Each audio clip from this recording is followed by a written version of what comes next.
வழக்கு தொடுப்பது வேறு மீறினால். ஆனால் நான் நேராக வந்து I will take law into my ஹேண்ட்ஸ்ன்ற மாதிரி நாங்களே எல்லாத்தையும் பண்ணிக்குவோன்னா, காவல்துறை என்பது அரசின் ஏவல் துறையாக மாறிடுச்சுன்றது தானே தெளிவாக தெரியுது. அப்போ இந்த கிவன் திஸ் சிச்சுவேஷன் பின்னணியில் நிச்சயமாக பல வழக்குகள் இந்த இப்போ பாருங்கள், மரக்கடைக்கு வர்றதுக்கு லேட்டாச்சு, அந்த அரை மணி நேரத்துக்கு மேலே பேசக்கூடாதுன்னு சொன்னாங்க. புரியுதுங்களா? பேசினதே வந்து 4 மணிக்கோ 3:30 மணிக்கோ. அப்போ உங்களுக்கு நாங்கள் அனுமதிக்கப்பட்ட நேரத்தில் நீங்கள் வரலை, நீங்கள் அந்த நேரத்தில் பேசலை, வேறு நேரத்தில் வந்து பேசுனீங்கன்றதை ஈஸியாக சொல்லுவாங்க.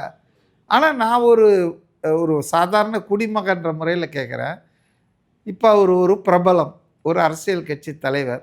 அவர் ஏர்போர்ட்லேருந்து அந்த நேரத்தில் குறிப்பிட்ட நேரத்தில் வர்றதுக்கு ரோடை கிளியரன்ஸ் பண்ணி அவருக்கு பாதையை சரி பண்ணி வைக்காதது யார் தவறு? காவல்துறை தானே. ஏன் காவல்துறை வந்து இதை பற்றி கண்டுக்காமல் இருந்தாங்க? அது அவங்க பொறுப்பு இல்லையா? ஒன்லி முதலமைச்சர், துணை முதலமைச்சர், திமுக பிரமுகர்கள் வந்தால் தான் காவல்துறை வந்து இதெல்லாம் கையில் எடுத்து ஒழுங்கு பண்ணுவாங்களா? அதனால் இது வந்துங்க ரொம்ப மேலும் மேலும் விஜய்க்கு மக்கள் ஆதரவு பெருகிற மாதிரி தான் காவல்துறை நடவடிக்கைகள் இருக்குது, திமுக தலைவர்களுடைய பேச்சும் இருக்குது.